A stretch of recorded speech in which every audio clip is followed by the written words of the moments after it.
everybody, and welcome back once again to Touchline Banter, the best and your favorite footy podcast. As always, I'm one of your hosts, Ruben Dario Chavez Jr., aka Ray Chavo. With me, as always, my good friend and co-host, Shayan Karimi.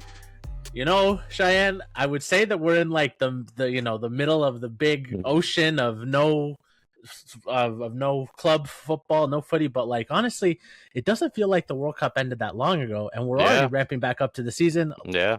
Teams are playing friendlies. The Scottish Premier League is already started back up. I mean, there really is no rest. The transfer window is still open. There are a lot of deals that have already happened that we're going to basically go through all of the big Prem clubs and some of the big deals there, kind of weigh in quickly on individual deals if we feel there's one that we need to highlight, but also just how we feel their window is as a whole, and kind of use this as a light preview before we make our predictions probably on the next episode of what's going to happen this year in the Prem. But how have you been? Are you excited that club football is literally like a week away basically? I think the first game of the Prem is the 21st. Yeah, I've been great. So we're not talking about the Tariq Skubal trade and how there's going to be an MLB lockout and the Dodgers ruining baseball. Man, and all of that. I actually think that people that think the Dodgers are ruining baseball are just like letting owners off the hook. No, absolutely. I'm just like, Tariq Skubal didn't want to leave Detroit. He said he didn't want to leave Detroit. Yeah. He wanted Detroit to be competitive, and he wanted Detroit to pay him. Detroit said no. Yeah. That baseball team makes money. Like it does. It just does. Yeah, this was literally like Mookie Betts and the Red Sox. And the Red Sox, exactly. 100%. I was listening to like the fantasy baseball podcast I was watching, and the one guy who was like against the lockout and everything changing, he's like, the Brewers are a good team. They have insane farm depth, and they already have like a surplus of players on the roster. Why didn't they trade for Skubal? They could have traded for him.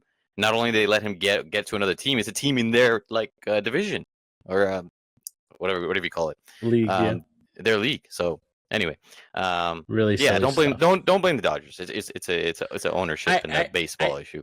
I just genuinely think like if you're not, and I understand that like smaller markets, but I feel like this matters less in baseball and hockey, weirdly, because those are such low profile sports in general, that like being a smaller market doesn't really affect players wanting to go there. It might actually be a good thing because you have less like eyes on you, because the people that play those sports are generally less marketable or have less marketable personalities. Like, I mean, just compared to like NFL players and like NBA players that we see everywhere, right?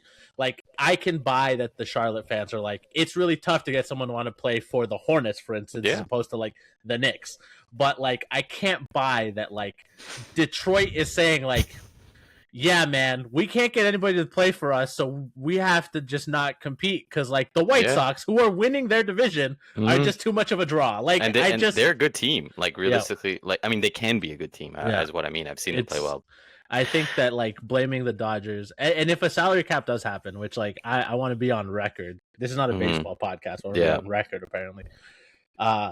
If the salary cap happens, people think it's going to make the Dodgers worse. It'll make them better, guys. Because the Dodgers, and I overheard an interview that Bryce Harper did about where he was talking about why the Dodgers are a good organization. He's like, look at all they do. Yeah. They develop talent. They invest in that. Exactly. Their facilities are the best. They have like all this stuff that makes it not just easier for the players, but better to play for them. I saw a thing where they have a second plane to load up all the players' shit when they're going on trips, so the players don't have to wait for the bags to be loaded. They have one private plane for. I heard like, that too. Yeah, that's the kind of shit that's not going to be addressed in the salary cap that will still make the Dodgers a more a more attractive proposition to the average player. Like, this isn't gonna change their ability to draft well and trade well, and like it'll penalize the other teams that have to pay more to bring in players. Yeah, because you have less money. Yeah, and then like because. We'll get to the football, but to summarize it, it's like the Dodgers, we really got to do other podcasts, I swear. We got to expand the network. What the Dodgers do is that they look at Skubal and they're like, you know what? It's a risk. It might be a rental, but like, fuck it, we might get a World Series too. Like, you have to think like that, especially if you're a team that has surplus of talent. But anyway, I'm doing great. Really excited for footy to be back. I've been watching some highlights of Real Madrid preseason. the good, the bad, some of the ugly as well. I've been watching, just other teams as well, ramping up, watching the news. It's my favorite time of year, transfers, rumors, signings. Whenever you play career mode on FC, if you know, the transfer part is the most fun that you have, just trying to fit players into your team. But yeah, there's been a lot of action, stuff going on across the world in world football. I guess we're going to start with the Premier League first, with big moves. There's multiple different teams that made a big move. Is there anywhere specific you want to start? I mean, the biggest one was Morgan Rogers, but yeah, we could. I was actually going to say let's start with the champions because they have had a lot of rumors and they got a big transfer over the line. So I like Bruno. Yeah, they definitely didn't lose anybody massive. The most notable names, they lost Leandro Trossard. He's going to Besiktas, but they wanted to get off of that anyways. Yeah. That's the biggest name that they really lost in terms of a player who was playing for them and was a contributor to that team. They've brought in Piero Hincapié from Bayer Leverkusen. They brought in Christos Solis from Club Brugge. And they brought in Bruno Guimaraes. That's the big one. £75 million from Newcastle. They were obviously in on Vinny, and as much as it's annoying to see their fans kind of be like, "Oh, this proves the aura of Arsenal that we kind of made Real Madrid sweat a bit." A real take I'm seeing online, and obviously it's engagement bait, but like it's still a take that I have to read with my eyes, and it makes me sad. It's fine, but like I will say that they are from everything that's been reported, and you can only trust reports so much. Like I've always believed this, even if a journalist has what I would consider credible sources, those sources also have their own opinions. They have a reason for why they're portraying certain things in certain lights. Like it's really hard to, I think, and I don't know if you agree with me here, put 100% stock on any report that has to do with negotiations, how close a player was to really doing something, how close a manager was to wanting a player, because ultimately, and we've seen this change over and over, and like years from now, Arteta may say in an interview the same way that like Wenger has said in many interviews, I wanted X player, and I said, well, I would have paid anything for him, but the board, it's always the board, it's always this thing. There's always a thing to blame beyond just your project wasn't enticing to the player and another project was, which is what a lot of these things come down to. But all that aside, they obviously missed out on Vinny. I don't know if they're 100% still in the market for a left winger. Barcola is a name that's being floated out for them and for Liverpool. Liverpool seem much closer to get that signing if it's going to happen. We can talk about that more in the rumors. The big move, obviously, is Bruno Guimaraes for Newcastle. It kind of spells the end of the Saudi project in the first phase that it was. Like the highest that it ever reached was some Champions League games and almost knocking out PSG that one time in the group stage before it flipped to the league table. And for Arsenal, it's cover for Declan Rice. And I mean, I don't know if you've seen this. This is another rumor we can dive into later. Zubamendi might be surplus to requirements. So maybe it's them saying, we don't think Zubamendi can handle this league, or we don't like what we've seen from him or his injury history. But overall, how do you feel about Bruno? He had a pretty good World Cup, I'd say. I think he was one of Brazil's more consistent players. But how do you feel this helps Arsenal in their quest to, like, win again and potentially win the Champions League, which is what most of these transfers should be? Yeah, absolutely. Yeah, their Arsenal is doing what champions should do, which is you need to invest in like really big name players, and like often make positions that you're strong in even stronger. You could say they didn't need Bruno because they had Zubamendi. I got to be honest, I'm surprised that they're selling Zubamendi because I thought he did pretty well. I mean, in the later half, he did fall off a bit, but I still like the performances and the type of player that he is. I would take him at Real Madrid, given the type of player that he is. And that, like, the Rodri rumors are saying that he's going to go to Barcelona, whatever. But focusing on Bruno G, I was surprised and sad to see that Newcastle sold him.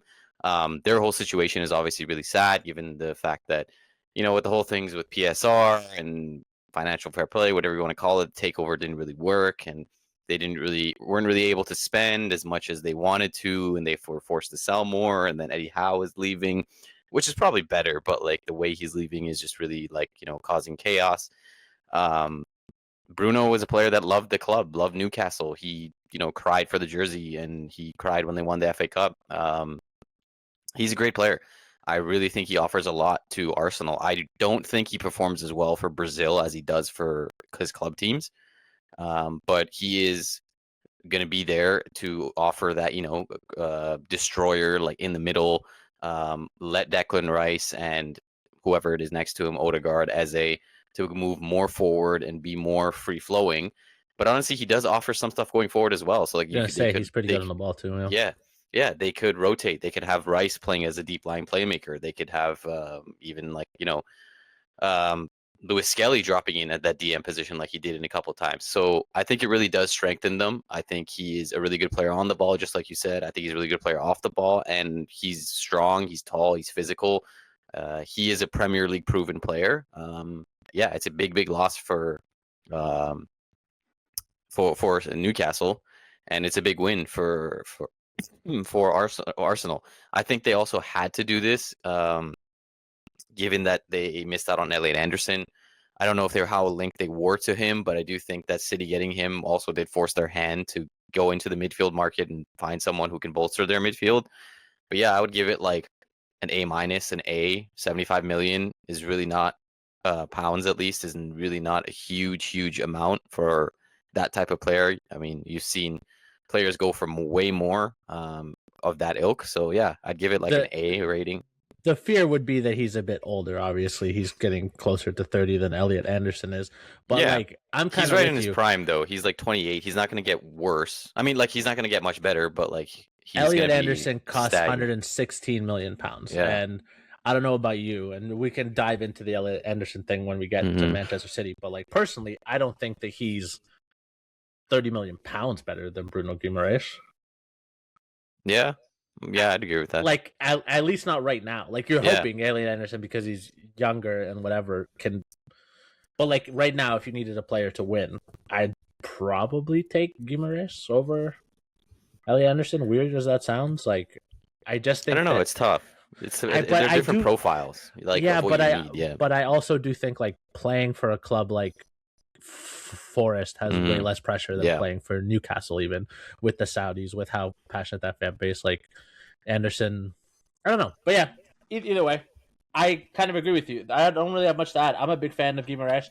I'm sad for Newcastle. Obviously, we probably won't talk too much about Newcastle in general because they're not making any big moves in. They're sending everybody out. It's a new project. There's going to be a refresh for them. Now the important thing is to stay in the league, develop young talent, and seize other market opportunities that will come up for them. But I think the days of us considering them finishing in the top 6 are on pause for the foreseeable future. Yeah. So I agree with everything you say. We kind of mentioned it already. Big transfer. Morgan Rogers. Let's stick in London. Yeah. 117. He snubbed Arsenal. Apparently, he said, Arsenal. That's I don't want to go, which is interesting to me. I can understand buying into the project of Chelsea, but I don't know if like it's actually a better move for him to go there rather than Arsenal, because he basically would fit on that left if he plays as a left-sided. But I think he doesn't want to play on the left. I think this is the big conceit. Like, I know he can, but my friend Peter, who's an Aston Villa fan, has long said that he believes Rodgers is at his best in the middle, and that when he plays on the left or the right, it's kind of diminishing returns. How true that is, like, I'm not going to sit here and lie and say I've watched enough Villa games and then watched enough Villa games where Morgan Rogers is bombed out on a wing. That's a subsection of a subsection that I just can't speak to. Based on what I've seen, there is some truth to that when you look at the stats and all that stuff. And obviously, when you look at his play style, I think the middle of the park suits him very well. I agree with you. I think that Arsenal would have made a lot more sense. In a way, maybe he was just worried he'd be buried in the whole mix of Eze and Odegaard, and like, as much as I think Arsenal trying to sign Vinicius, you could say, well, it speaks that Arteta wants to do something more proactive, wants to take a risk. He knows he needs a game changer, a destabilizer. You're putting a lot of faith in someone who their management style is trending to more reserved, cautious play when you are not that kind of player or you don't want to play that kind of style. Maybe he just buys into the, like, I'm sure that Xabi Alonso has filled his head with how important he would be to this Chelsea team. Yeah. So let's talk about it. I mean, beyond him, Chelsea got LaCroix from Crystal Palace for £51 million. That's another big one. And then I wouldn't say these are like big transfers because I don't think that they'll be very important to how the season plays out on the pitch per se. But for a team that's been criticized for being a bit young, having a lot of players and not knowing what to do with them, blah, blah, blah, they brought in Danny Welbeck and Jordan Henderson. And like Jordan Henderson continues a run of ending up in places where you wonder, is he needed? Like, I get that he's a cool vibe. He's a cool vibe. What is Jordan Henderson bringing to this team? So, yeah, I mean, start off on Morgan Rogers and then tell me how much of a good hang does Jordan Henderson have to be for you to justify bringing him into a team that wants to compete for Champions League spots and eventually the league? Especially since he broke his arm or whatever, jumping over the billboard, the advertisement.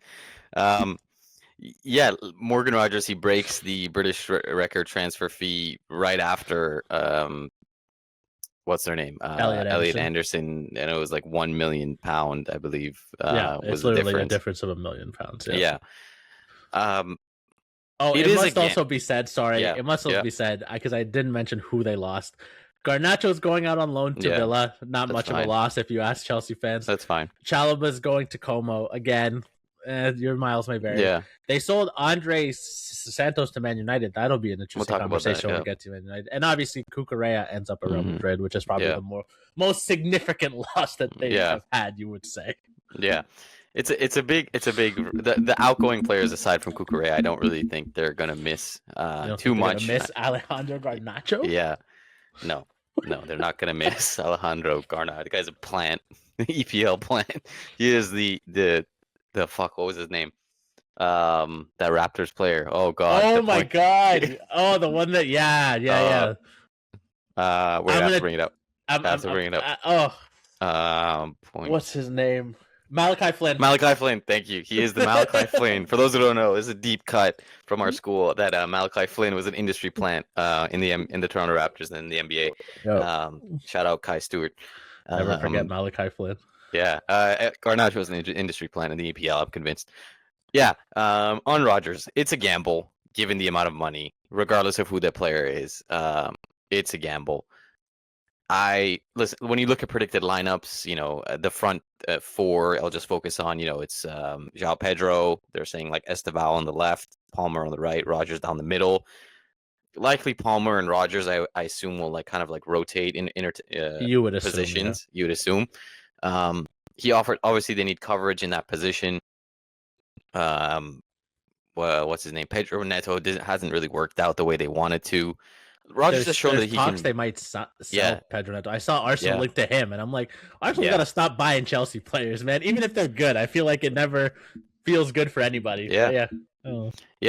Listen, he had a brilliant season last year. Contributed 25 goals and assists to like Villa doing as well as they did and finishing the top four, winning the Europa League. He also featured in the English squad. Pretty sure he scored. No, he assisted in the Argentina game. He's shown his ability. I think he can be really well. He can be a really, really good player. He can fit really well into this Chelsea team. But with that size of the move, it is an immense risk. It carries a lot of risk. I think with moves like this, like it's off, you have to be wary of like your expectations and what you set on them so that they don't fall short. You have to take the player for what they are and not what you want them to be, if that makes sense. I think this definitely bolsters their front line. If it does work, this can definitely be one of the best, if not the best, attacking front four in the Premier League. I don't think Arsenal's the way it is right now is actually better than this. Because Esteval, Rodgers, Palmer, and Pedro, that looks pretty strong if they're all firing on all cylinders. Because Arsenal, I still have questions on the left wing. I still have questions on the striker. But obviously, they play a very defensive game. We know that.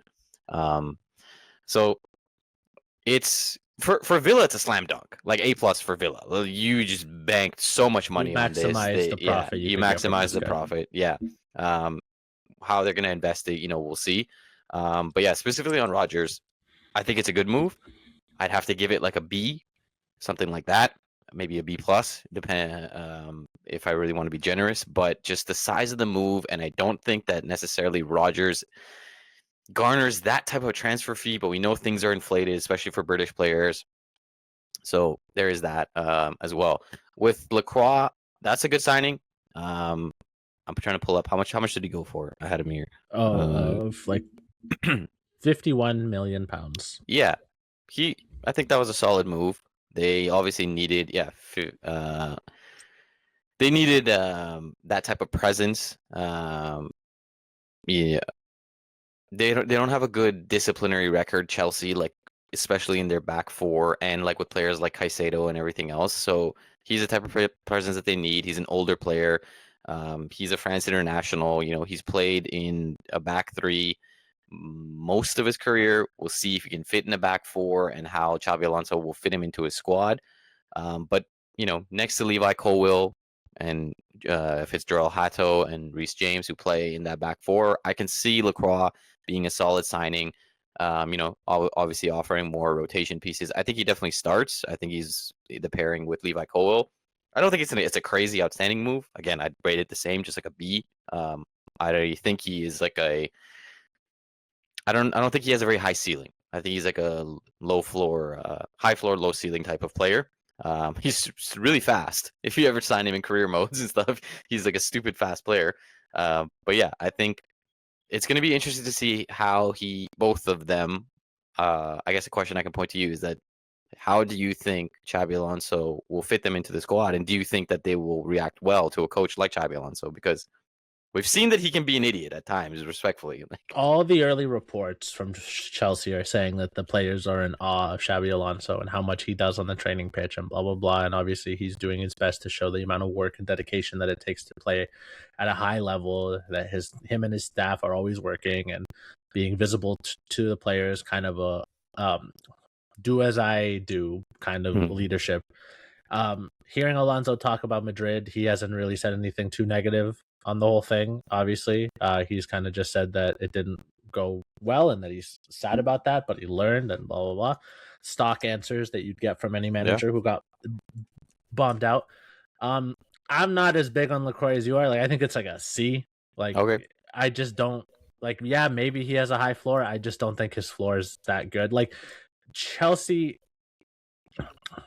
Again, it's kind of the opposite of the Arsenal thing. I'm like, Arsenal has so many good defenders, good to great defenders, that even the fact that they're going to start the season without Saliba, presumably because he's hurt, I'm not too worried because they have Calafiori and like a host of other center back, left backs, right backs, defensive mids that I'm sure Arteta will find a shape and a replacement that will at least bridge the gap until he's able to come back.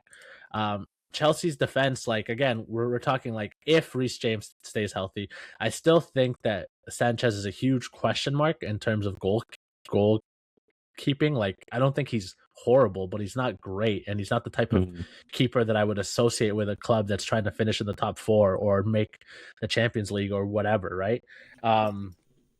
So I think that is all very worrying. I'm not big on Lacroix. Rodgers, I kind of agree. Yeah, like a B seems right. It's a high fee. I think the things that help it are that him and Palmer are good friends from all intents and purposes. They came up together through the academy, and that's huge that you have a buddy and that buddy also has you. I do think that the Henderson transfer is, I mean, they were linked to Xhaka. Sunderland basically told them to kick rocks. I think that it'll be interesting because in this team, Alonso has even less of a foothold or a reason than he did in Madrid. At least in Madrid, you could see very quickly there were some players that's like, okay, well, you're just going to build the team around him. Is there a player in Chelsea who has shown that they deserve to have the team built around them? Like, Chelsea fans will probably tell you that Cole Palmer is one, but last season was really rough. he had a really good year, and then when he started to get more attention on him, he kind of faded. We've talked about that before. He has to learn how to like get past that. Obviously, it'll help to have pressure. Rodgers take a little bit of that pressure on him.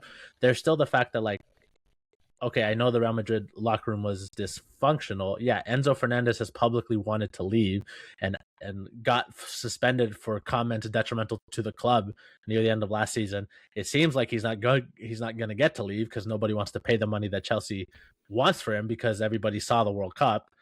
And then you're just kind of left with like, yeah, you're putting a lot of faith on Joao Pedro, who's a young player who like does look good, but he needs time to develop. I think it's curious that Rodgers signed a 7-year deal and chose to come here when truly, like, I think that Alonso could get fired again before the year is up. Like, I do. Like, this Chelsea project and the owners have shown that they're very volatile, just like the old Chelsea project. And the worst part about it is they're not even volatile because they want to win. They're volatile because it's all asset management stuff. Like, it's all very like, I don't know. I could see this.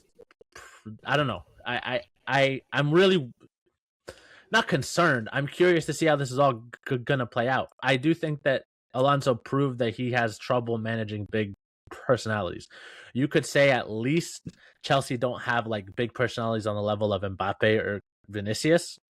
Yeah, I think Palmer's a much different type of superstar than those two. He's a lot more like chill. Not to make a joke on his cold Palmer nickname, but he's a lot more chill. Seems like a much more simple guy, very quiet. Rodgers obviously also kind of has that feel to him. How much of that is just Rodgers was playing at Aston Villa, a club that isn't going to get as much media coverage as Chelsea will, presumably. We'll wait and see. But like Enzo Fernandez in and of himself is a head case and somebody who could possibly disrupt the locker room. The fact that you still have a squad that's over 50 players large, of players that you don't even know who's going to stay, who's going to go, who's being loaned out here, there, everywhere. There's a lot of chaos in this. We didn't even speak about Palestra.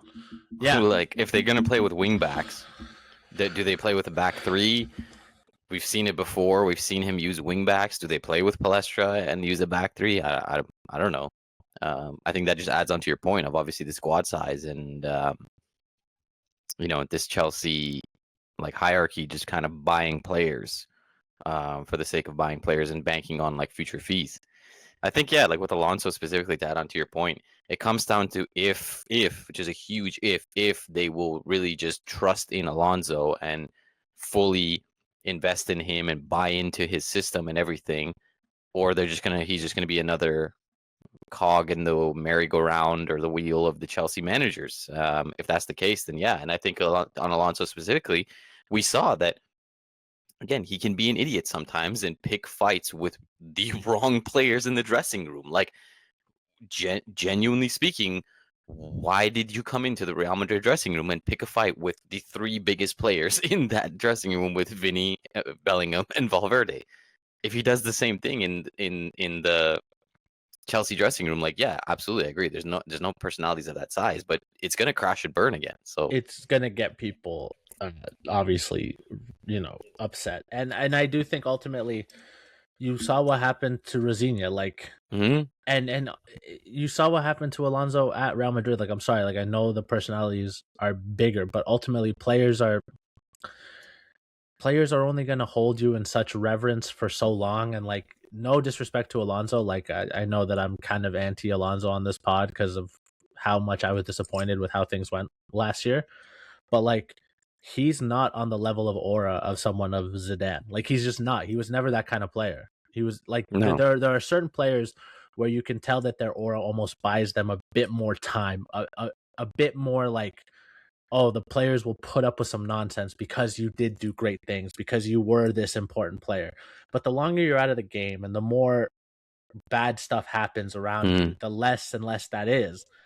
And again, if they had dropped some results, like, I know he's not Liam Rafinha, but he talks in a lot of the ways that Liam Rafinha does talk. Like, he says a bunch of, what do they call him? Nothing. The scientist or something? The professor or whatever. The professor, yeah. And they were calling him the the substitute teacher behind his back and shit. Yeah. And like that's very like Alonso got up on the press conference. We came in thinking that Alonso was going to use his charm and his charisma and a bit of that Mourinho, like, you know, back against the wall, like fire thing. He did none of that.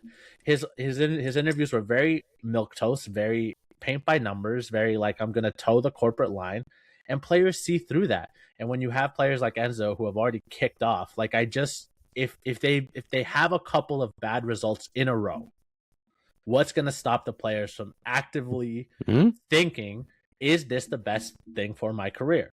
And not players like Rodgers, who just came in, who I'm sure, you know, has been told by Alonso how important he'll be, but players like Enzo and Caicedo and Reece James, the players who have been there and who are like, okay, like I'm one of the best players in my position. I want to win trophies and be involved in like big Champions League games. I can't just keep, you know, winning the Europa Conference League isn't really like a thing to hang my hat on. So it'll be interesting to see how that all plays out. I can't lie and say that I'm wishing Alonso good luck, because if he crashes and burns, it will only fully confirm my agenda that he was just not ready to take a job on that level. And again, I think it's telling that Liverpool did not want him. Seemingly they did not want him. Like it like there's no way you wait to fire Slot and then bring in Iraola after Alonso is already fired if you wanted Alonso, because the Alonso option was there for them. They knew it was there for them. Yeah. So I think that. Yeah, go ahead. Sorry, no, go ahead. I was just gonna say, like, on the Jordan Henderson move specifically, I think this is the reason that they brought him in, because I think he needs that presence in the dressing room. Henderson's probably not playing for a while with that hand injury, and in general, I just don't think he's playing that much, given that the player that he is. But again, I have to ask, if this was a team that was mostly made up of English players who might have some reverence for Jordan Henderson and how long he's been on the Prem and how many English caps he has. Like, I'm sure maybe Cole Palmer and Morgan Rogers, who have been with him on international teams and whatever. But like, why if I'm Joao Pedro, if I'm Moises Caicedo, if I'm Enzo Fernandez, what the fuck is Jordan Henderson going to tell me about being a professional that I'm not already learning? Like, again, I'm not saying I like him. We've already discussed how I feel about fucking Messi. But like, Enzo is in a national team with Lionel Messi. Yeah. What is he learning from Jordan Henderson? Like, what is he learning from Jordan Henderson that players like McAllister, who have also won at a high level, fucking DePaul, who is basically like his future. He just gets to see his future. Hey, one day, if you're lucky enough, you'll get to be the bodyguard for another transcendent talent. Exactly. Like, Lautaro's a better player than fucking Jordan Henderson's ever been.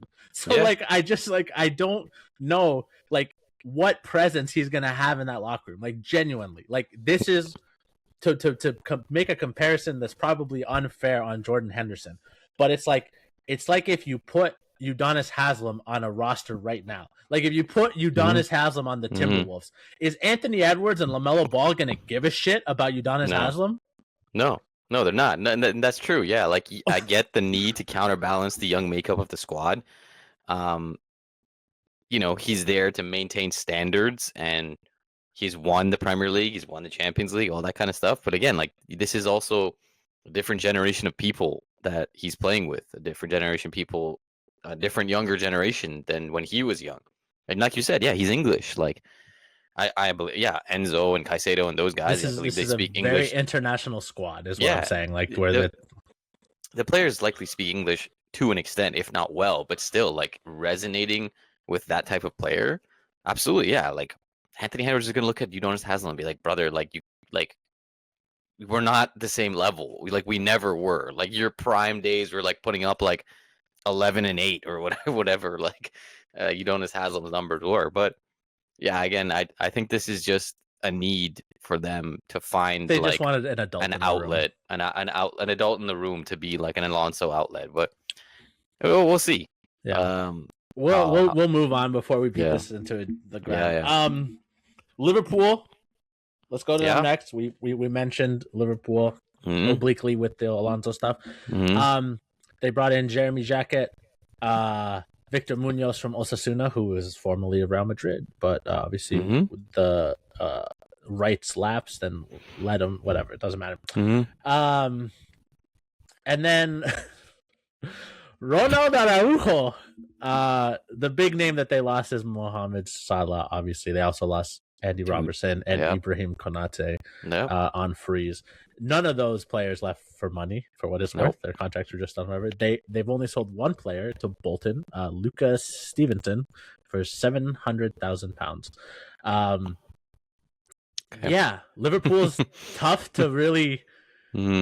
What are you expecting from Liverpool this season based on not replacing Mohamed Salah still? I don't get it. I got to be honest with you. I do not get it. Not only do they need to replace Salah, this squad needs players, needs depth. The amount of depth charts of the Liverpool squad that I've seen online, and people are like, "What the hell?" I can't disagree. I don't know what's going on. I don't know what is going on with FSG. I don't know what's going on with Iraola. On Araujo, okay, listen. I'm genuinely putting my Barcelona dislike aside. Let's just be completely factual here. Name me 5 good games this guy's had in a row. I'll wait. We have time. I'll wait. If there ever was a center back pairing that I am not afraid of, it is a 30-something-year-old Van Dijk off of that season when physically, tactically, mentally, leadership-wise, in every aspect, this guy was blaming everybody except the tea ladies. Yeah. Every aspect, this guy went down. Every interview became the same. The standards are not enough. My brother in Christ, you're the captain. Yeah. At a certain point, aren't you setting the standards? Literally. We saw how it worked out for Netherlands. I really don't think he was much better. But yeah, like Ronald Araujo, who struggles with fitness, and doesn't really know how to use his physicality well. He's not really good in terms of discipline. He's not tactically well. He's fine on the ball. I don't get it. I don't see this move. I understand it's a loan and there's just a loan fee, and like his combative and physical style would suit the Premier League. He can play as a right back as well. You know, there's a 55 million option to buy. I don't see that value at all. I don't get it, man. I don't get it. I don't know. Victor Munoz is like a meh. Like he's not someone that really interests me. I don't know how much he really adds to this squad. There's a lot of questions. Liverpool could be in a lot of danger. I don't think that will be Iraola's fault. I think that'll just be a lack of signings and squad depth. We've talked about their midfield a lot, and I feel the fact that they're still going to be presumably relying a lot on McAllister and Gravenberch based on the season that they had is very really, really troubling, because McAllister looked awful at the World Cup too. He did not look good. Yeah, like under Slot, they played out of their mind for one season. Everybody did. And then they just fell off. How do you not address that with Elliot Anderson moving there and Andre Santos moving there and Bruno Guimaraes moving to Arsenal? It's like, how are you not addressing these moves at all? I don't get it. Of all the top teams, I don't think it's unfair to say that they look the worst going in, and I'm including Tottenham in that too. Like they haven't made enough moves to really fill you with confidence. Bro, at least Tottenham have signed players. I don't agree with their signings, one of them. But like, at least they've signed people. That they're investing. They're realizing that they can't keep doing the same thing, and like out of the sheer luck and skin of their back, like get out of relegation positions. I don't even know. I haven't even seen them be really linked to anybody. Like, have you seen any Liverpool links? Besides Barcola, that's it. Yeah. I really only saw that. Yeah, Barcola is the only one. Yeah. I think Diomande was also being floated around for them as well as a possible Mohamed Salah replacement, but I think that link was always more PSG and Real Madrid than it was Liverpool. But I think there were like a third name kind of attached. Yeah, haven't seen a lot. I can't disagree with you. I'm not gonna put my Barcelona hater cap because I think it's very accurate in this sense. Like, I'm sad that Ronald Araujo's leaving Barcelona because I won't get to see Vinicius abuse him again. It was truly like one of my favorite times of the year when that walking cinder block was having to defend real players and would instantly get skinned. We all remember what happened against Inter Milan. Yeah. Just a bad player. Bad player. A bad player that you're putting like it's like they brought in an older, more hurt Ibrahim Konate. And I'm like, you just had you had the younger guy. Yeah. If anything, why not? It just speaks of desperation, the move. Like, I don't know if this makes sense. It just seems very desperate. Like, it's like, you know what? He's down in the pecking order in Barcelona. They're trying to loan him out. We'll organize like a reasonably low, like, transfer fee if we want to keep him. But like, why not just keep Konate then? Genuinely.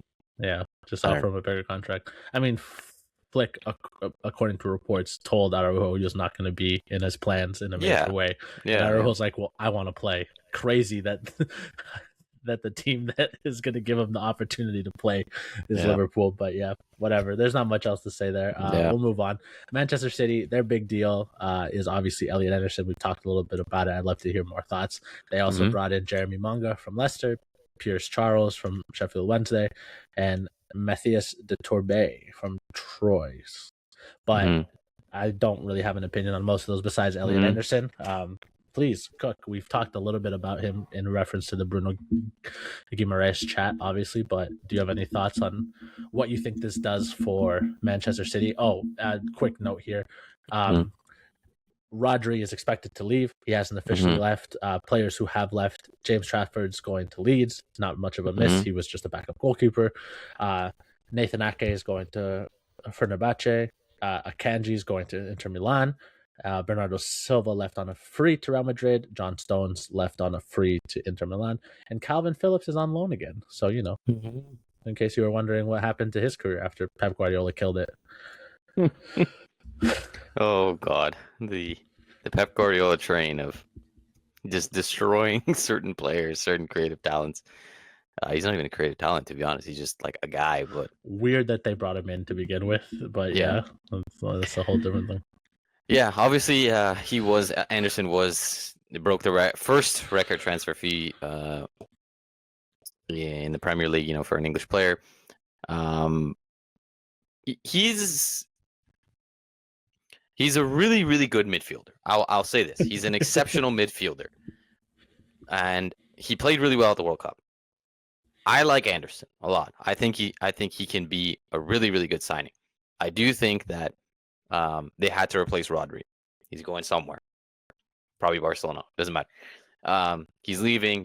He's on the tail end of 30. I will say I want to add this on the Rodri thing. Like me and Ruben chatted about this over text. I really think the World Cup has really overinflated his value because, he was good over the World Cup, which is what, 10, 12 games, whatever it is. And honestly, he was noting good. He didn't start the World Cup well either. He was slow, exactly. But whatever. Yeah, go ahead. He was good from the quarterfinal onward, which those are the games that matter. That's fine. But really, if you looked at the season last year for City, it was very, very up and down. Very up and down. We saw it. We said it so many times that after the injury, he's washed, etc.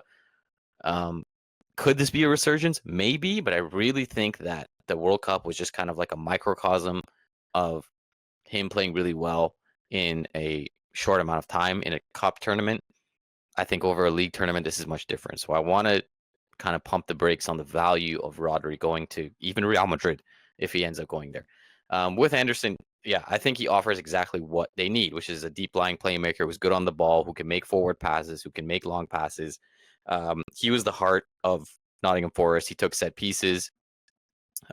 He had the most touches for them with 3,308. He won the most duels with 297. He's 23. He's just going to get better. But again, similar to Morgan Rogers, I have to say that for him to live up to this price tag, he'll have to take a next step, a big next step. I think he can. But also, to your point that you mentioned earlier, playing at Nottingham Forest is much different than playing at Manchester City, when you're playing much more games a week, when you have the Champions League, when there's expectations to win. Again, I think anybody who comes into the City team next season, there's going to be a tough thing because this is City post Guardiola, and this is City adapting to an Enzo Maresca.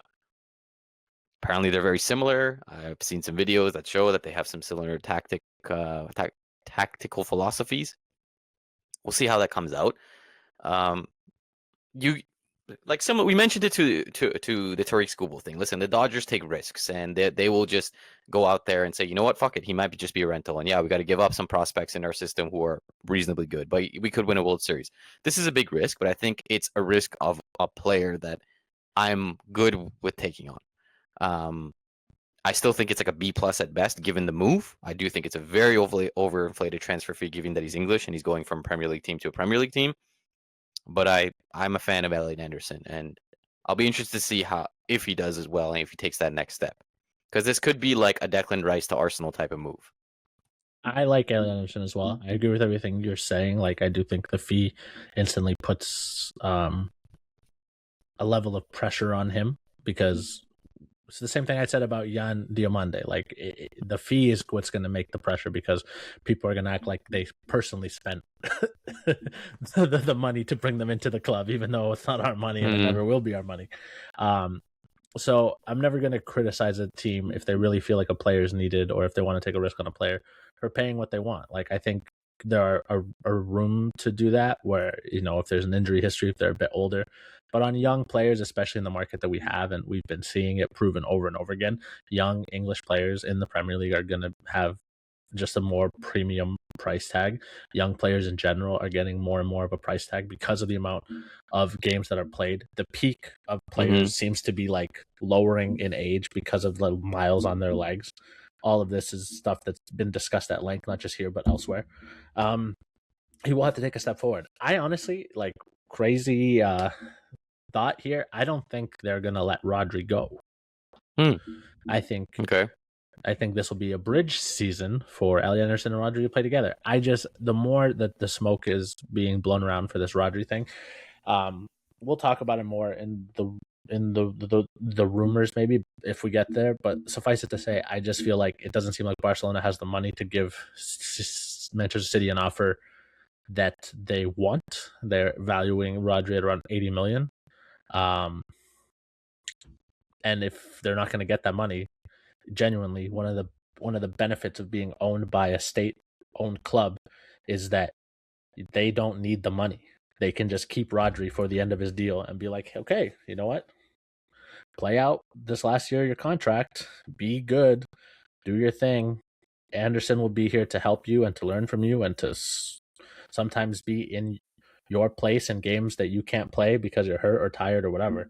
More and more, I just think that's the most logical outcome, because I don't see Barcelona having the money to pay for Rodri, and I don't see Madrid ponying up the money either. But I could be wrong. We'll see.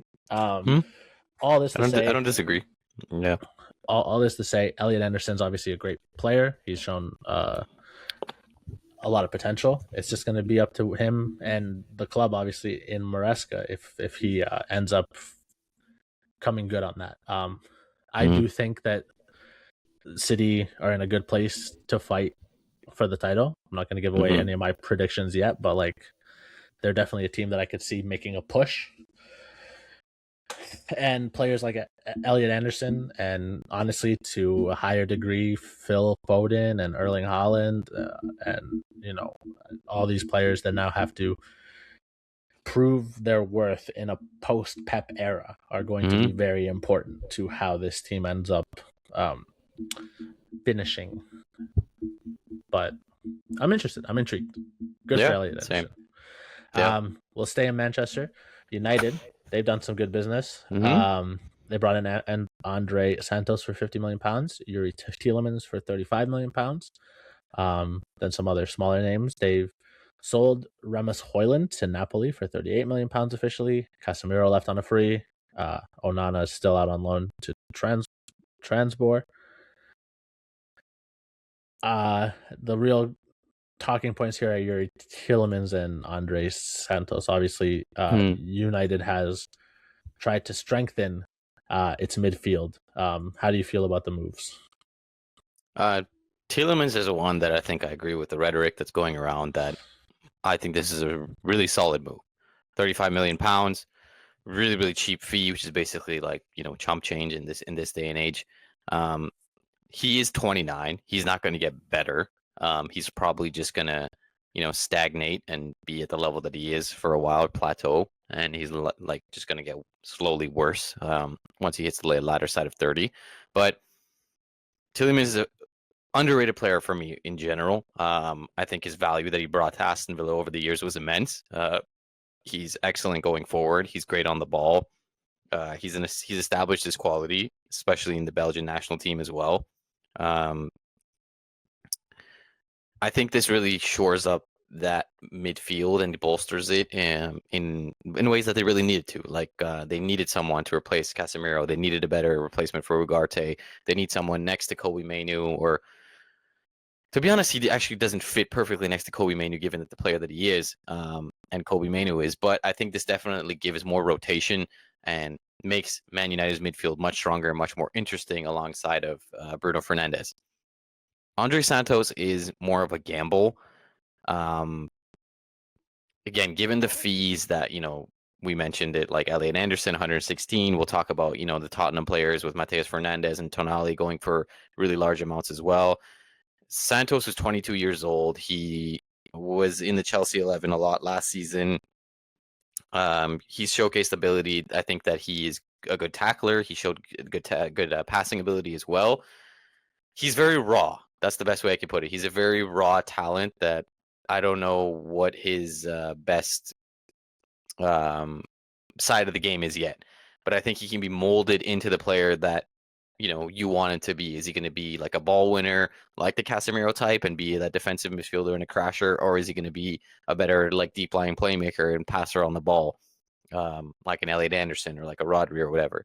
I think for the transfer fee, you can't be upset with this move. Like I'd give Tielemans like an A minus. I'd have to give this one like a B plus.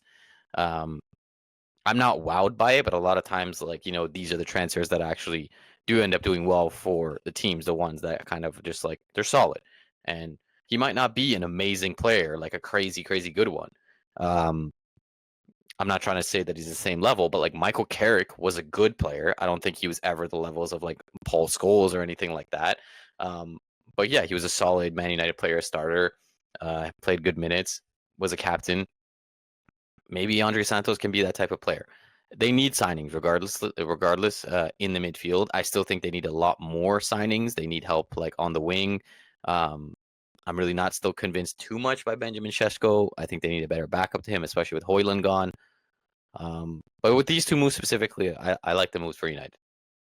Yeah, I'm a fan. I think it's always a good, like, again, I don't think United should be looking to compete for the title this year. I don't think they should be looking to really do anything besides just try to finish in the top four, get back into the rhythm of playing Champions League, maybe go for a cup run. Mm-hmm.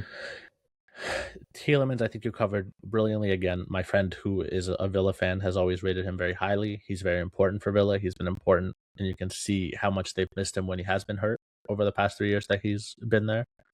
And then Mateus Fernandes, young player, you're buying into a bit of potential.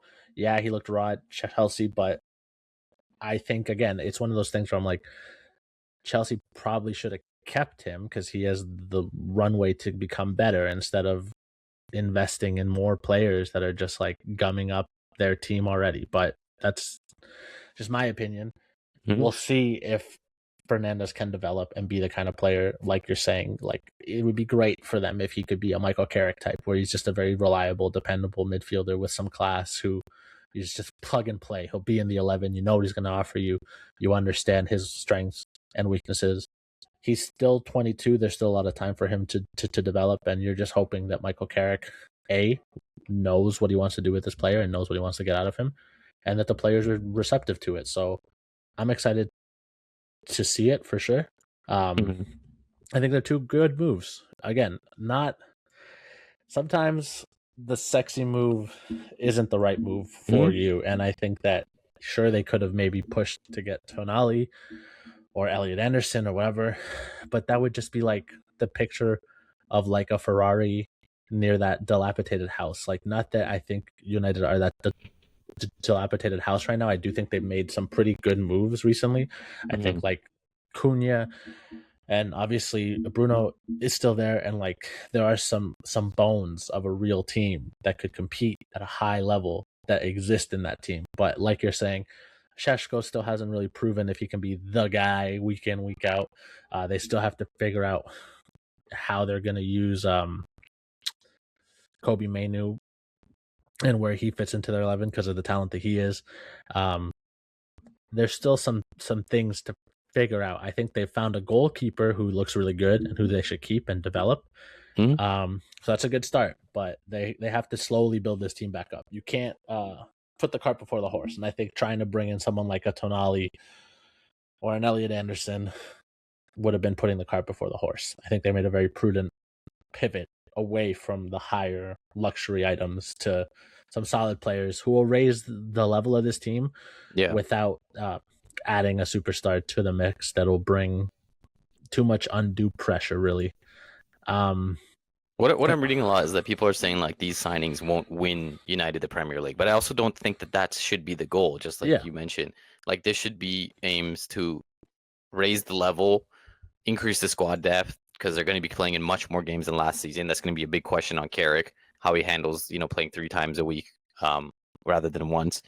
But I think this is like going to be a step in the right direction to compete more with those top teams and cause more trouble and maybe finish in like 3rd place instead of 4th, and like really cement themselves in like a step in the right direction. Yeah, that's what I think. I may have called him Mateus Fernandez, but it's Andre Santos. Like, I swear I said that. I think I said that once or twice, but yeah, Andre Santos. Either way, Chelsea, I think, had to sell because they just have a bloated squad. I don't think that's a reflection of how good this player can or cannot be. But I agree with you completely. Like, the goal for United this year should not be we're going to win the Premier League. It should be let's establish ourselves once again as a perennial Champions League team. And when you look at a team like Liverpool taking a step back, City with a lot of question marks in the post Guardiola era, a team like Spurs, who obviously people have high expectations for, but we don't know if those expectations are going to translate. Like, De Zerbi is a very volatile coach and usually doesn't stay in places long. This could go very badly for them. You're really just competing against teams like Arsenal, Villa, Chelsea, again, if you believe that the project is going to go well.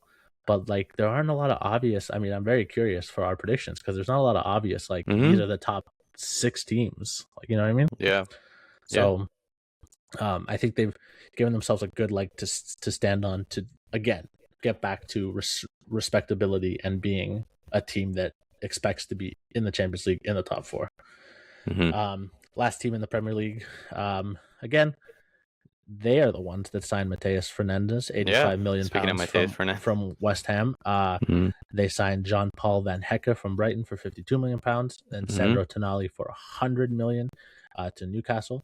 They also brought in Andy Robertson on a free, Marcos Sensi from Bournemouth on a free, Cole Ramsey from Villa on a free, and Martin Dubravka from Burnley on a free. They haven't really lost any major names yet. But apparently, like, Bergvall could be leaving, Richarlison could be leaving. Bergvall, Richarlison, and Romero have all been heavily linked to move away. Romero especially seemingly wants to go to Atleti. There's also talks of Arsenal. Ever was a perfect signing. Oh, he's so Atletico coded that I'm surprised he's not there. But yeah, how do you feel? My friend Jake, who's a Spurs fan, is really high on Sandro Tonali. He really likes that signing, But where do you rank the business that they've done? Yeah, I have to agree with Jake. I don't think I agree with Jake on some of the most of the time from what I believe you've told me with the points that he has. I don't know, could be wrong, but I have to agree with Jake on this one. I really like Sandro Tonali again for Newcastle. This is really, really, really sad, even more than Bruno. Tonali was such a good player for him, such a great signing from AC Milan. He can literally play basically anywhere in the midfield. He can be just like a defensive destroyer. covering the front line, or you can offer more playmaking ability going forward. It is a really big transfer fee as well, 92 million pounds. It could rise to 100 million pounds with add-ons, but I really think that like if that type of player is available, you have to go for him. And I think this is another thing that like yes, it's a risk, but I think he can maybe be better than Elliot Anderson if like he actually like fulfills his potential and his talent, because I have seen a lot of good things from Sandro Tonali. Obviously, if he gets into the gambling issues again, he could cost you 6 months to a year of playing time. But aside from that, his fitness is well, so he doesn't really miss any games like at all. But yeah, like keep him off the betting websites and everything like that. Yeah, definitely. Yeah, but I think that he's going to be playing next to Mateus Fernandez. That's an interesting midfield duo with what's his name? Who's their attacking mid? I keep forgetting his name. James Madison. James Madison, thank you. In front of them. But yeah, I think Tonali is immense. He scores goals. He scored a lot of important goals for Newcastle. It's a big fee that obviously Newcastle capitalized on, and that is the one good silver lining for them when they're losing that type of a player, that you got a really big fee for him, and they hopefully can invest into the squad, like you said, and get the young talent in and develop the squad again. But focusing on Tottenham, they had to invest. You can't go 2-3 seasons in a row of by the skin of your teeth with luck and other things on your side, finishing out of the relegation zone, and then maybe like playing in well in the Champions League somehow, and then or winning a Conference League or Europa League or whatever it is. You can't play like that. You can't function like that at a club. You need to invest. You need to use the money that you generate with the stadium size that they have and the ticket prices and everything. You have to bank on these players. So Tonali is one that I do like a lot. Mateus Fernandez is a much, much bigger gamble for me. I don't really like. You have to look at West Ham as like a whole, and it wasn't just him. Obviously, with them getting relegated, again, this is a huge fee, 85 million pounds. He's an all-around midfielder, similar to Tonali. They can both offer stuff going forward and defensively, and again, they needed to adjust that double pivot. They needed to adjust that midfield. He's better than likely whoever they had. But I don't really think that the transfer value, to put it simply, I think he's going to have to play incredibly well for a long time for him to live up to that price tag. That's kind of where I am with Mateus Fernandez, because I haven't really seen any performances at West Ham, and I haven't really heard people say that, oh, this is a transfer fee for someone that's going to grow into something like huge. So I like Tonali. With Fernandez, I am a little bit more, or no, I would say a lot more like cautious of the transfer. Van Hecke, I think, is fine. This is one that I'm like, we've seen how he can play for Brighton. He can play. It seems like Van de Ven's going to play on the left side, given his pace. He's going to play more of a left back position. It's like a B, like a B plus at best for me with Van Hecke. We've seen his really good and we've seen his really bad, especially for the Dutch national team. But like you said, yeah, Romero's likely leaving. Probably better for them if he does leave. It'll be interesting to see how these signings pan out. But I think Tonali is a big score for them.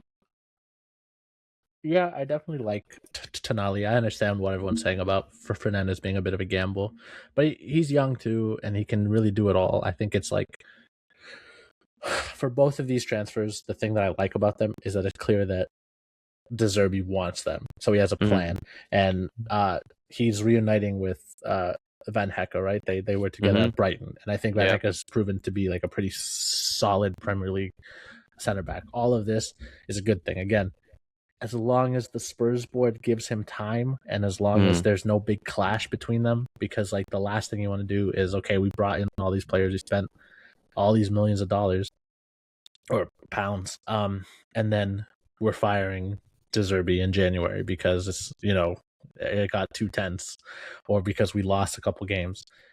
You have to let this guy cook. Like, I think the fact that he saved them from relegation last year, like, think about the journey that they took last season. They started with Thomas Frank.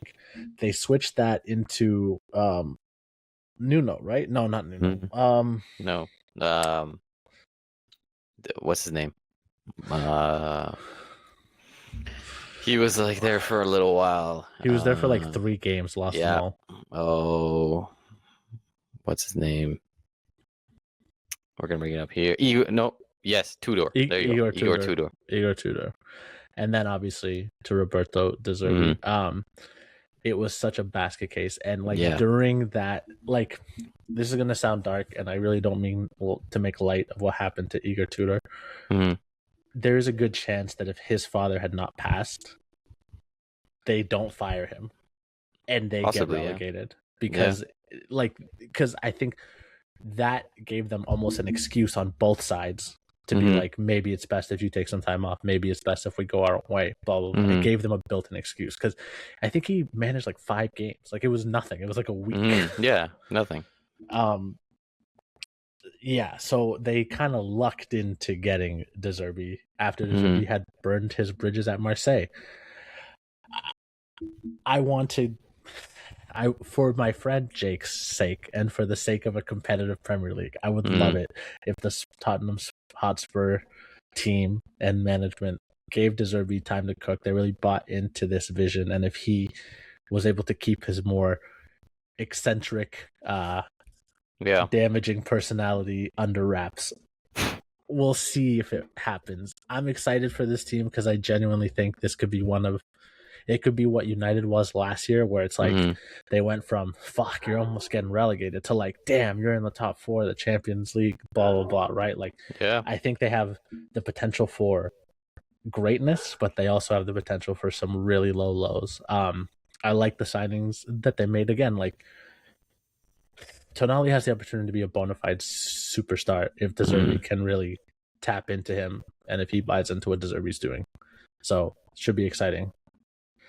I just don't know how it's gonna go. Hopefully it goes well, because like you said, for a competitive Premier League, it's better. It's better when Tottenham is there.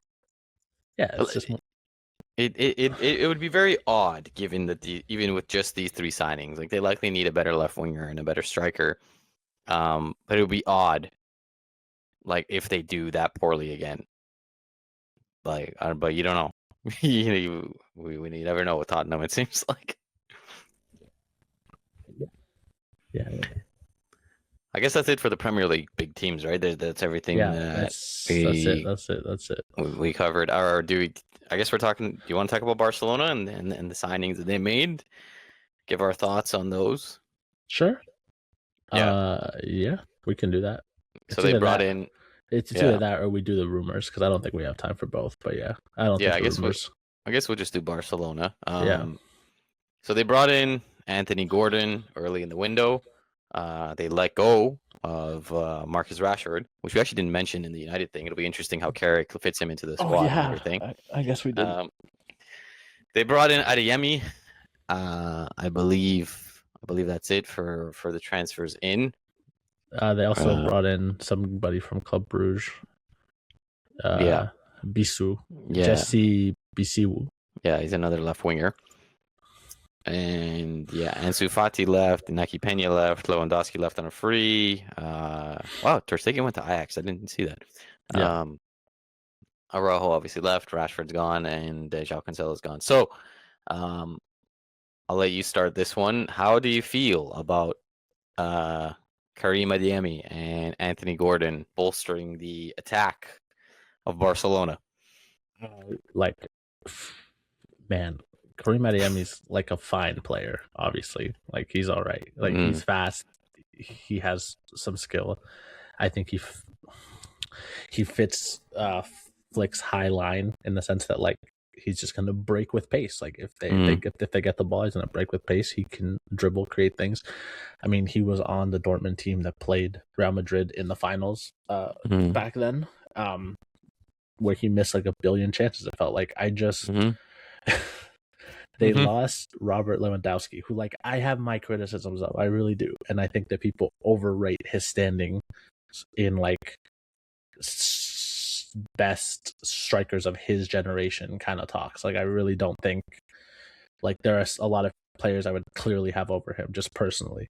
Too bad the calendar's so full. We could do more fun videos like our overrated 11, underrated 11. But you know, one day.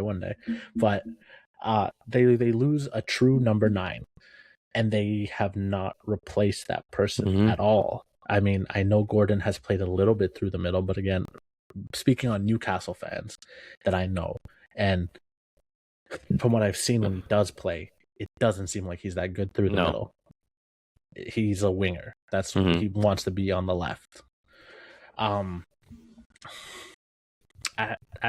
Adeyemi does not like. There's a reason Dortmund are fine letting him go for 22 million. Like, I just don't see it. Like they brought in 2 players, and again, I have my criticisms of Rashford as well. But like, instead of bringing in these 2 guys who are going to presumably be the backups to Rafinha and Yamal respectively, because there's no way either one of these gets in over those players. Maybe Gordon gets in alongside them if they are going to play him through the middle, but why would you do that? Again, I have my criticisms of Torres, but like instead of selling Torres, who just scored a World Cup winning goal and would be an easy sell for the fan base, give Torres a new contract. Don't bring in Adeyemi.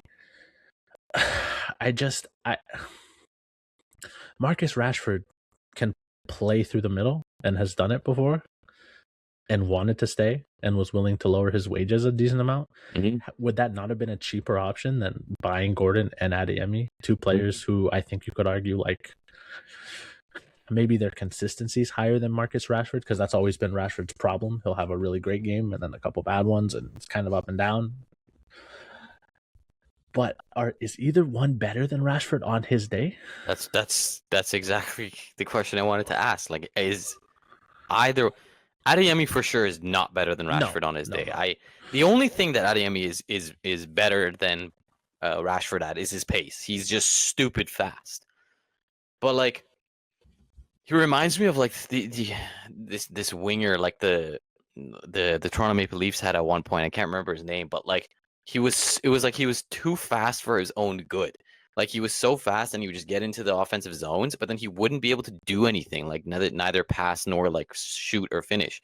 Adeyemi has that same problem. Like he's incredibly fast, and you can understand that Barcelona are targeting like in high amounts of pace on the wings, and they likely want to use that to press.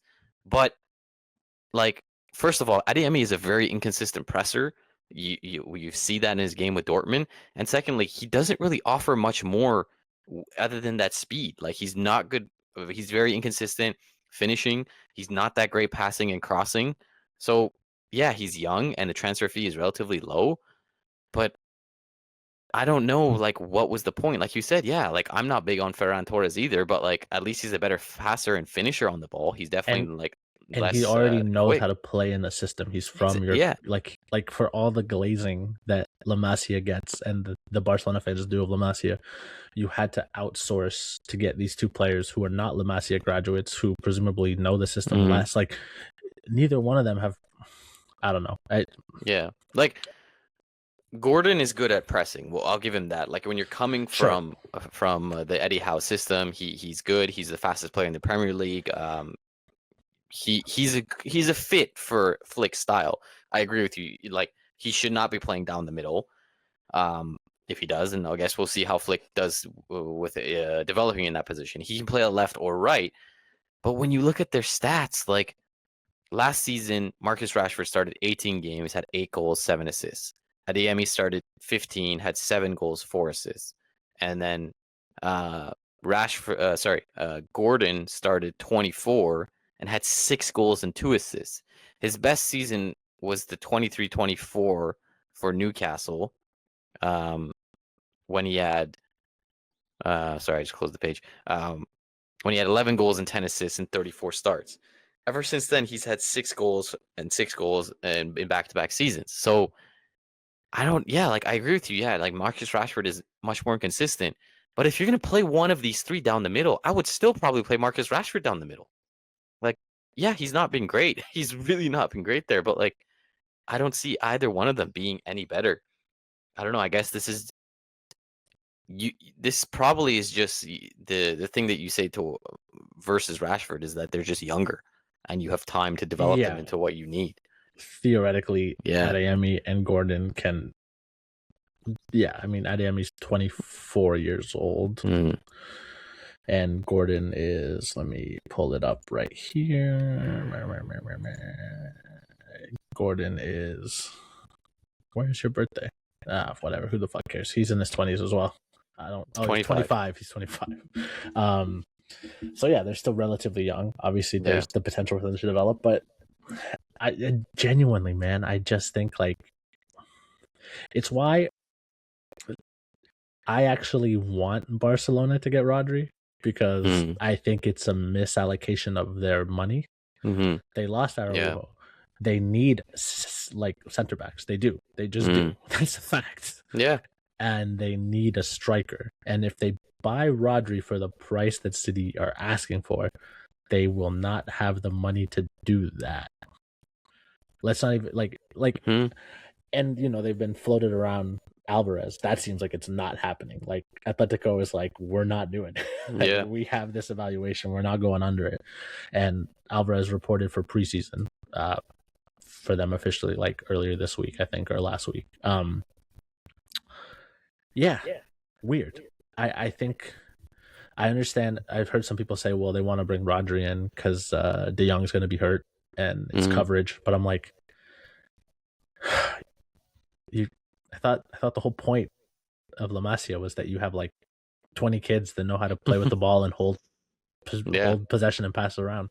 I thought they were making Busquets on like a factory floor. Like, so why would you need to spend all this money if your academy's so great? You can just like pick a kid who's gonna go out there and play the Barca way. Like, I don't understand. I truly don't. I really don't.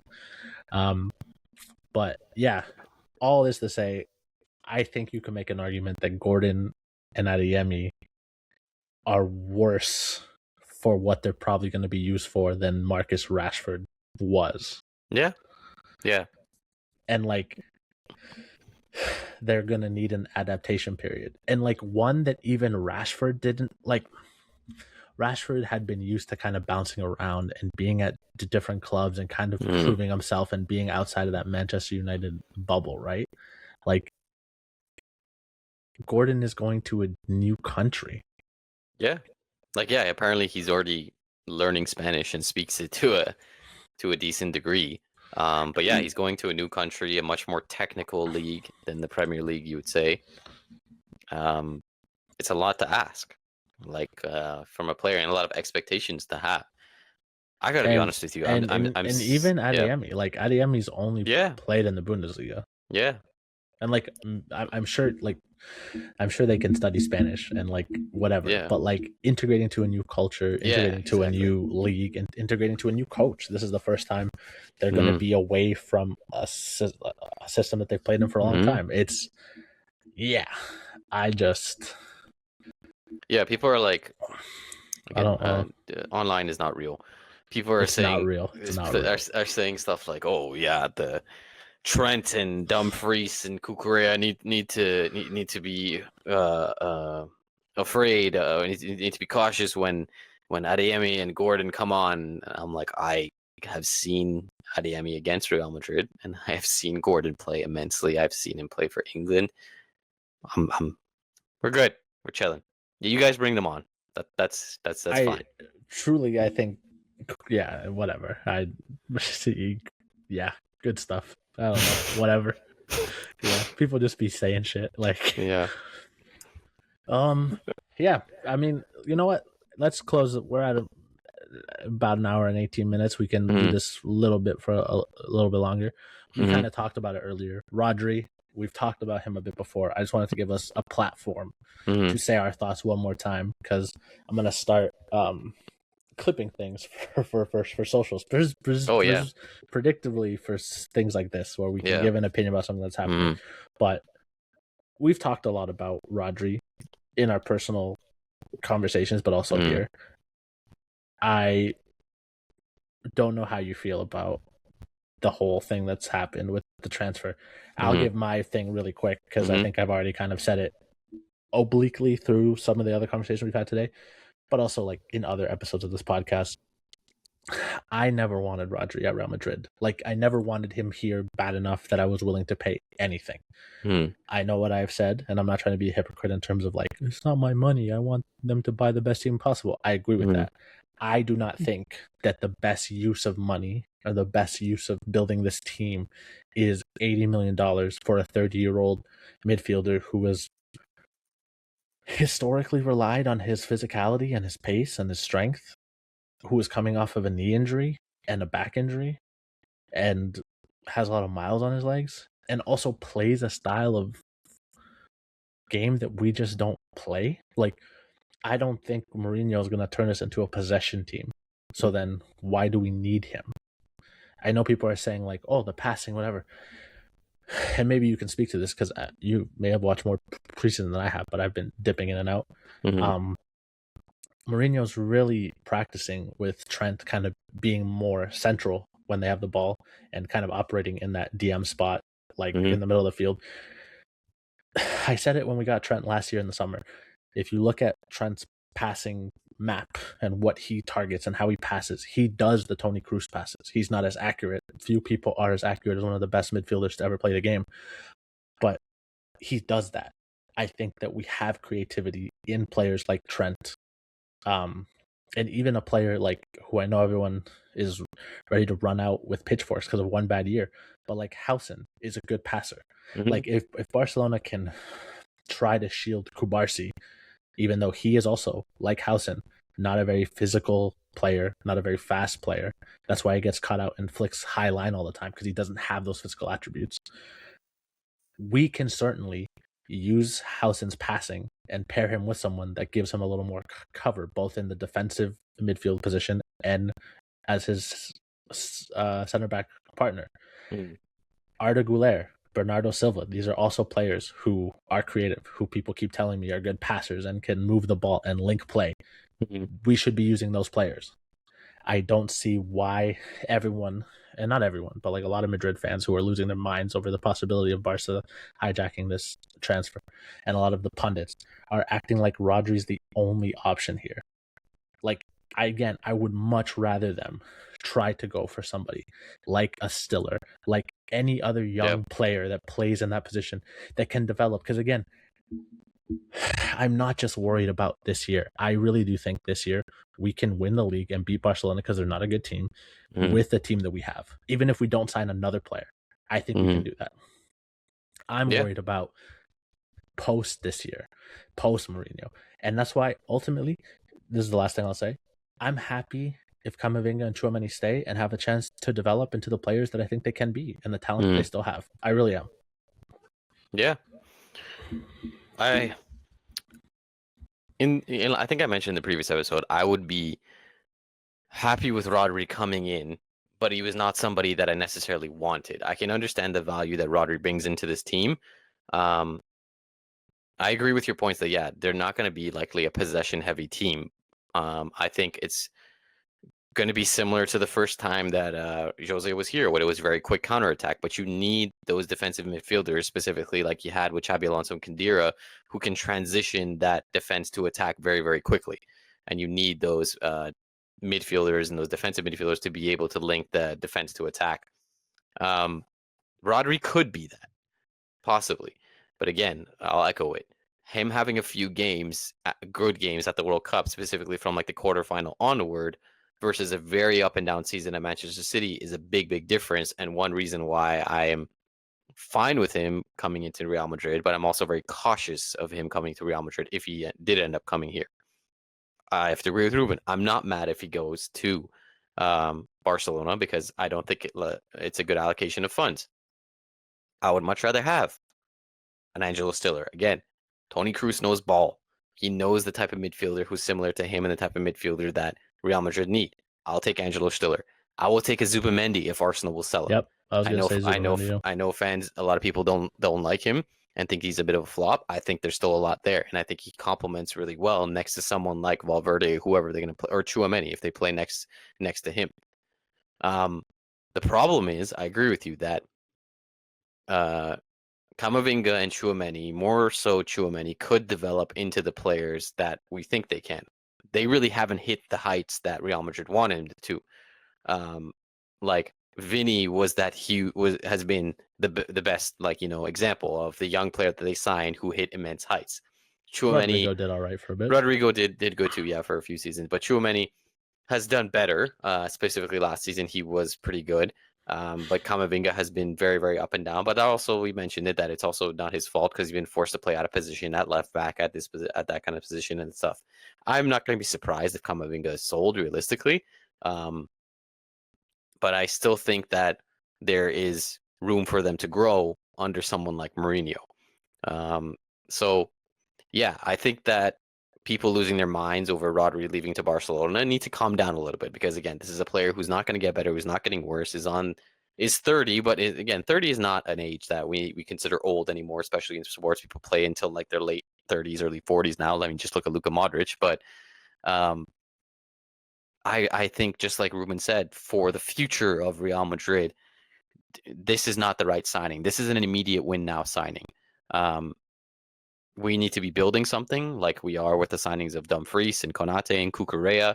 And yeah, you get older players in transfer windows like we did with Bernardo Silva to bring in experience, to bring in leadership, who can play minutes off of the bench, who can offer stuff attacking wise and be creative. And you need those, but I would much rather address this defensive midfield creative position with a long-term signing, whoever that may be. Yeah, I'm seeing more and more links to Zubimendi. I again would not be. I would be happy with that going in that direct with the club going in that direction. But yeah, I don't think that Rodri would come into this squad and be like that Xabi Alonso one-to-one replacement. Rodri, I don't think is that player. He was nowhere as good defensively, in my opinion, ever as Xabi Alonso was. But yeah, you need to be smart, especially with how Real Madrid is going forward with the players who could be going out. Like if Camavinga leaves, if Brahim leaves, whoever else, these players, if they do leave, we need someone for the future. And that's not Rodri. At Rodri, you probably get what? Best like 3, maybe 4 seasons, depending on where his ACL is. I think like at best 3. Like if you got 4, you're on the moon. Yeah. But realistically, I think he's got 2 years where like two years where I think he could approach his old self again. Not that he will. Like I'm still at the hashtag he's washed. Like let's not forget in the World Cup, Spain played Cabo Verde, Saudi Arabia, Uruguay, Austria, Portugal, Belgium, and France and Argentina. Of those teams, only 2 could you compare the talent that you face on a club team at a high level, and that's France and Portugal. Yeah. The rest of them were kind of like whatever.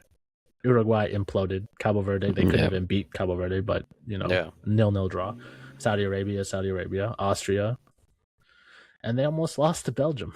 Weirdly, we saw how Argentina played. So yeah, just taking a quick look at the defensive midfielders market value. Obviously, Vitinha's unreachable. But someone like Caicedo, if this year does go bad, like I think it might for Chelsea, and he gets disillusioned by the project, I'd love Caicedo. I think Caicedo's great. Yeah, I really do. Adam Wharton's another one. I really like Adam Wharton. Yeah. Even Baleba could be an interesting one. Still probably a little too early, but could be an interesting one as well. I think there are options there that you don't have to pay over the skis. And again, I'd be happy with Zubimendi. I know people might balk at like 70 to 80 million. But that's how much we'd be paying for Rodri anyways, to get a player who's played in La Liga for a long time and knows what they're doing, and I think is really good. I'd be happy with it. Yeah. Anyways, guys, can you feel it? It's getting closer and closer. Club season's almost here. We're going to do our next episode, which will be a prediction of what's going to happen. We'll do things like league positions, who's going to get relegated, top scorer, stuff like that. Maybe even some fun ones like who do you think will be fired first. But yeah, we want to thank you guys for watching. Thank you for being here on this journey. World Cup's done, but we got the exciting parts. In a week we're going to be back to Premier League, and then a little bit after that it's Champions League, and then it's just we're back. We're back. Yeah, it's coming quick. It's coming quick. Yeah, it's always great when you have footy to watch on the weekends or in the midweek with the Champions League. I know. Yeah, I need it. They still haven't even done the draw for the Champions League. When's the Champions League draw? Yeah, they haven't. I don't know. They haven't done that yet. Well, they still have to do the qualifying, I guess. Yeah, exactly. But anyway, just like Ruben said, we thank you for watching. If you stuck around and watched the whole thing, I really appreciate it. Like the episode, comment if you really liked it, subscribe, share with all your friends. Let us know what you thought of the transfers, the biggest moves. Morgan Rogers, Elliot Anderson, anybody else we spoke of. What do you think of Barcelona's move if you're a Barcelona fan? But episodes are going to come out real soon. A lot of EPL predictions, Premier League, La Liga predictions. Going to be interesting. The La Liga predictions are going to be pretty similar to the last year ones. Yeah, I don't think we're not going to with the bathwater, but yeah. But anyway, thank you for watching, and we'll see you next time on Touchline Banter. Peace.